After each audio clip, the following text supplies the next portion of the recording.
Hey, my reality back with Coldest Winter ever, Chapter 10.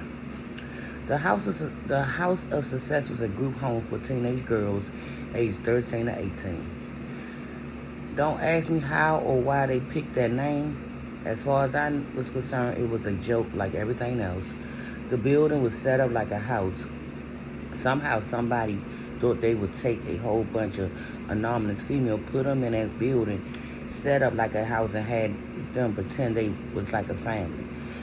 There were 4 girls in each big room. There were about 10 big rooms.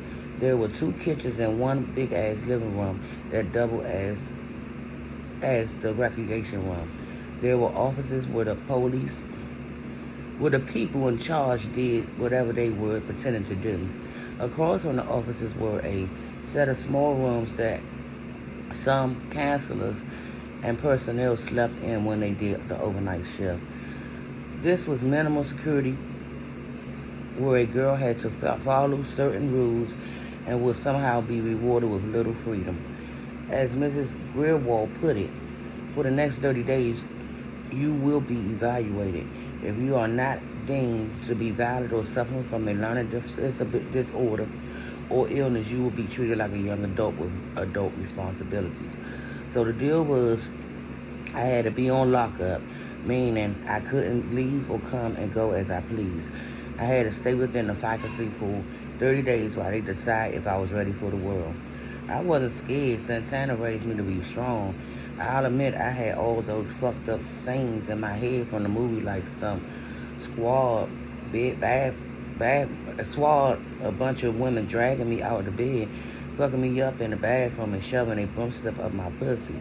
But I would fight anybody. I had to before I would let them get me down. They had to kill me before I let some chick eat my punani or make me lick theirs. All that shit was dead. The House of Success wasn't like the movies, though. In the room I was assigned to, I met all kinds. First, there was this girl from Haiti. The only thing I could say about her was that she was the greediest person I ever saw. She had a dog out uneven jerry curl with all the grease activator and gel that comes with it. She had the jerry curl grease colliding with the Vaseline on her face. She had greasy lotion for her hands and feet, and in general always looked wet. Her name was Claudette. There was no worse nightmare than the clothes she wore.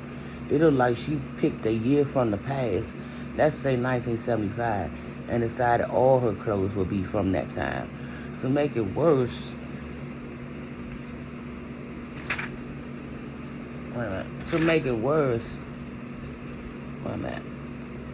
she decided all her clothes would be worn for that time. To make it worse, she just said, fuck the color scheme.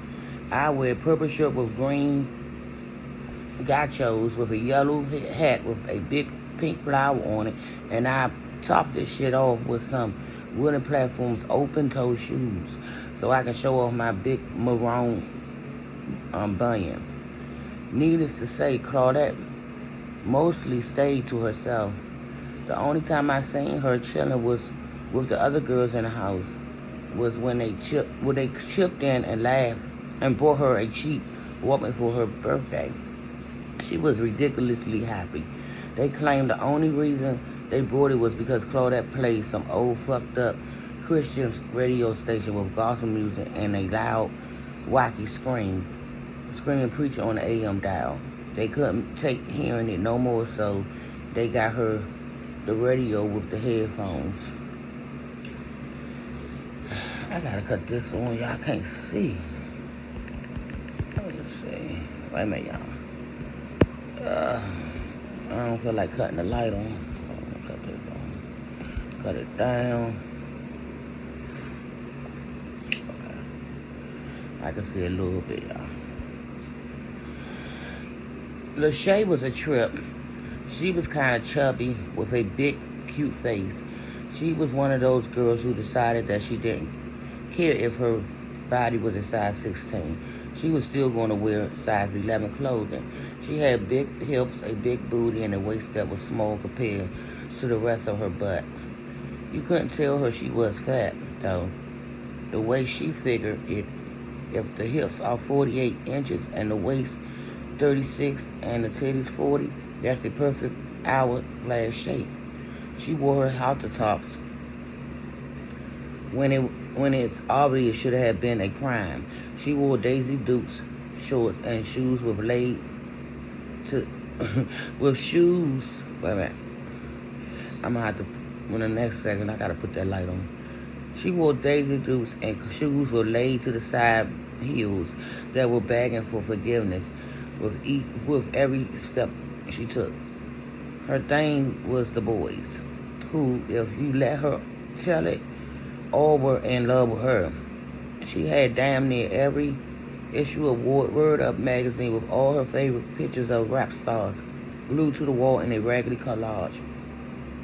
She was the show-off type.